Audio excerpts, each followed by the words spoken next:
வணக்கம். இது news first prime time sunrise. அனைவருக்கும் இனிய காலை வணக்கம். மலர்ந்திருக்கும் இந்த நாள் இனிய நாளாக அமைய வாழ்த்துக்கள். நியூஸ் ஃபர்ஸ்டின் காலை நேர பிரதான செய்தி அறிக்கையுடன் உங்களுடன் இணைந்து கொள்ளும் நான் சண்முகநாதன் வினோதர்ஷன். முதலில் தலைப்புச் செய்திகள். அனைத்து இலங்கையர்களும் ஒன்றிணைந்து நாட்டை கட்டியெழுப்பும் தேசிய பொது நிகழ்ச்சி நிரலே நாட்டிற்கு இன்று தேவைப்படுவதாக ஜனாதிபதி தெரிவிப்பு. நியூசிலாந்தின் தெற்கு தீவை நேற்றிரவு சுனாமி தாக்கியதை தொடர்ந்து 2 பேர் உயிரிழந்துள்ளதாக சர்வதேச ஊடகங்கள் செய்தி வெளியிட்டுள்ளன. நியூசிலாந்தில் சுனாமி நிலைமை காரணமாக இலங்கையர்களுக்கு எவ்வித பாதிப்பும் இல்லை என அந்த நாட்டிற்கான கொன்சுலர் அலுவலகம் தெரிவிப்பு. நீர்க்கட்டணம் அதிகரிக்கப்பட்டமைக்கு அமைவாக அனைத்து உணவுப் பொருட்களினதும் விலைகளை அதிகரிப்பதற்கு அகில இலங்கை உணவக உரிமையாளர்கள் சங்கம் தீர்மானம். இனி விரிவான செய்திகள். அனைத்து இலங்கையர்களும் ஒன்றிணைந்து நாட்டை கட்டியெழுப்பும் தேசிய பொது நிகழ்ச்சி நிரலே நாட்டிற்கு இன்று தேவைப்படுவதாக ஜனாதிபதி மைத்ரிபால சிறிசேன தெரிவித்துள்ளார். தேசத்தின் எதிர்காலத்திற்கான நிகழ்ச்சி நிரலை ஒவ்வொருவரினது அதிகாரம் மற்றும் தனித்துவத்தை அடிப்படையாக கொண்ட அரசியல் நிகழ்ச்சி நிரல்களால் புறந்தள்ளிவிடக் கூடாது எனவும் ஜனாதிபதி கூறியுள்ளார். பண்டார்நாயக்க சர்வதேச ஞாபகார்த்த மாநாட்டு மண்டபத்தில் நேற்று மாலை இடம்பெற்ற கலை நிகழ்வொன்றில் கலந்து கொண்டு உரையாற்றிய போதே ஜனாதிபதி இந்த விடயங்களை குறிப்பிட்டார். அரசாங்கத்தின் நல்லிணக்கத்திற்கான வேலை திட்டத்தை அடிப்படையாக கொண்டு முன்னெடுக்கப்படும் செயற்திட்டங்களை மாற்றுக் கருத்துடைய சிலர் சமஷ்டி நல்லிணக்கம் என அதனை பரிகாசம் செய்வதாக ஜனாதிபதி சுட்டிக்காட்டினார். அவ்வாறு கேலி செய்கின்றவர்கள் எதிர்காலத்தில் அழுவதற்கு நேரிடும் என்பதுடன் நாடு எதிர்நோக்கியுள்ள எதிர்கால சவால்களை அனைவரும் புரிந்து கொள்ள வேண்டும் என்றும் ஜனாதிபதி தெரிவித்தார்.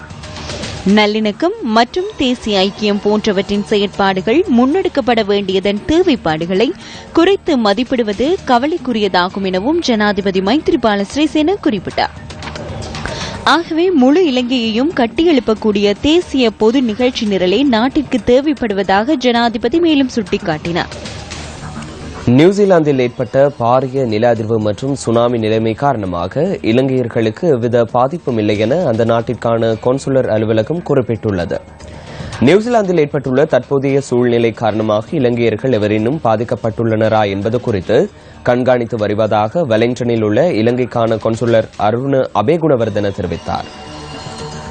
நீர்க்கட்டணம் அதிகரிக்கப்பட்டமைக்கு அமைவாக அனைத்து உணவுப் பொருட்களினது விலைகளையும் 10 ரூபாவால் அதிகரிப்பதற்கு அகில இலங்கை உணவக உரிமையாளர்கள் சங்கம் தீர்மானித்துள்ளது. இதற்கமைய தேநீர் ஒரு கோப்பையின் விலை 5 ரூபாவால் உயர்த்தப்பட உள்ளதாக அகில இலங்கை உணவக உரிமையாளர்கள் சங்கத்தின் தேசிய ஏற்பாட்டாளர் அசேல சம்பத் தெரிவித்தார். உணவகங்களில் தயாரிக்கப்படுகின்ற அனைத்து உணவுப் பொருட்களின் விலைகளையும் எதிர்வரும் 18ஆம் தேதி முதல் அதிகரிப்பதற்கு தீர்மானித்துள்ளதாக அவர் கூறினார். அத்துடன் தொழில் புரியும் வர்த்தகத்தினர் விருப்புக்குரிய பருப்பு ஒரு கோப்பையின் விலையையும் அதிகரிக்க உள்ளதாக அசேல சம்பத் குறிப்பிட்டார். பருப்பின் விலை கடைக்கு கடை மாறுபடுவதன் காரணமாக பருப்பு ஒரு கோப்பையின் விலை 5 தொடக்கம் 10 ரூபாய் வரை அதிகரிக்கப்பட உள்ளதாக சங்கத்தின் தேசிய ஏற்பாட்டாளர் மேலும் தெரிவித்தார். மொரட்டுவை வரை மட்டுப்படுத்தப்பட்டிருந்த கடல் மார்க்கத்திலான ரயில் போக்குவரத்து இன்று முதல் வழமைக்கு திரும்ப உள்ளதாக ரயில் கட்டுப்பாட்டு நிலையம் தெரிவித்துள்ளது. மொரட்டுவை மற்றும் ரத்மலானைக்கு இடையே ரயில் மார்க்கத்தில் பாலம் ஒன்று புனரமைக்கப்படுவதன் காரணமாக கடந்த 11ஆம் தேதி கரையோர ரயில் சேவைகள் மொரட்டுவை வரை மட்டுப்படுத்தப்பட்டிருந்தன.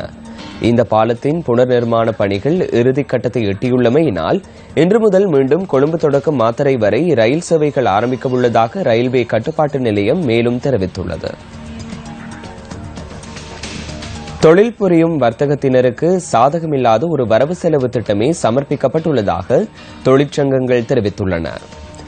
தொழில் புரியும் வர்த்தகத்தினருக்கு சாதகமில்லாத ஒரு வரவு செலவு திட்டமே சமர்ப்பிக்கப்பட்டுள்ளதாக தொழிற்சங்கங்கள் தெரிவித்துள்ள நிலையில் நீர்க்கட்டண பட்டியலின் விலை அதிகரிப்புக்கு அமைவாக மின்சார கட்டணமும் உயர்வடைந்துள்ளன.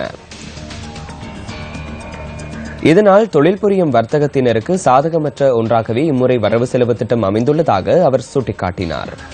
மக்கள் மீது வரியை சுமத்தி முன்னோக்கி செல்வதை எந்த வகையிலும் அங்கீகரிக்க முடியாதெனவும் தேசிய ஊழியர் சங்க பெட்ரோலிய கூட்டுத்தாபன பிரிவின் செயலாளர் ஆனந்த பாலித்த கூறுகின்றார்.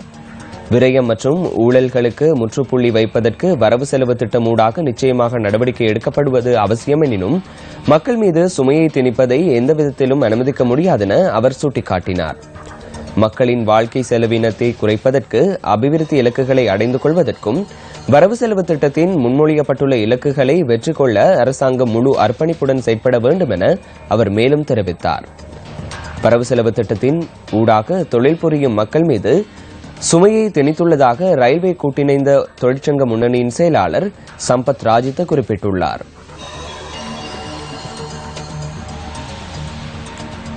இன்றைய வானிலை தகவல்களுடன் இணைந்து கொள்கின்றார் வானிலை அதிகாரி முகமது சாலிஹின். நாடு முழுவதிலும் மாலை வேளையில் இடியுடன் கூடிய மழை பெய்வதற்குரிய சாத்தியம் காணப்படுவதனால் பலத்த காற்றும் மின்னல் தாக்கங்களும் ஏற்படுகின்ற சந்தர்ப்பங்களில் பொதுமக்கள் அவதானத்துடன் செயற்படுமாறு கேட்டுக் கொள்ளப்படுகின்றனர். எதிர்வரும் 16ஆம் தேதி முதல் நாட்டின் வடக்கு மற்றும் கிழக்கு பிராந்தியங்களில் மழையுடன் கூடிய வானிலை அதிகரித்து காணப்படும் என எதிர்பார்க்கப்படுகின்றது. நாட்டின் பெரும்பாலான பகுதிகளில் பிற்பகல் 2 மணிக்கு பின்னர் மழை அல்லது இடியுடன் கூடிய மழை பெய்யக்கூடும். சில இடங்களில் குறிப்பாக மத்திய, சப்ரகமுக, மேல், தென் மற்றும் ஊவா மாகாணங்களில் 100 மில்லிமீட்டரிலும் கூடிய பலத்த மழை பெய்யக்கூடும். வடக்கு, கிழக்கு மற்றும் மேல் மாகாணங்களிலும் அத்துடன் காலி மற்றும் ஹம்பாந்தோட்டை மாவட்டங்களிலும் காலை வேளையில் மழை அல்லது இடியுடன் கூடிய மழை பெய்யக்கூடும். மத்திய, சப்ரகமுக, மேல் மற்றும் தென் மாகாணங்களின் சில இடங்களில் காலை வேளையில் பனிமூட்டம் காணப்படும். கடல் பிராந்தியங்களை பொறுத்தவரையில் நாட்டை சூழவுள்ள கடல் பிராந்தியங்களின் பல இடங்களில் மழை அல்லது இடியுடன் கூடிய மழை பெய்யக்கூடும். காற்று மணித்தியாலத்துக்கு 20 முதல் 30 கிலோமீட்டர் வேகத்தில் வடகிழக்கு திசையினூடாக அல்லது மாறுபட்ட திசைகளினூடாக வீசக்கூடும். இத்துடன் நியூஸ் ஃபர்ஸ்டின் காலை நேர பிரதான செய்தி அறிக்கை நிறைவடைகின்றது.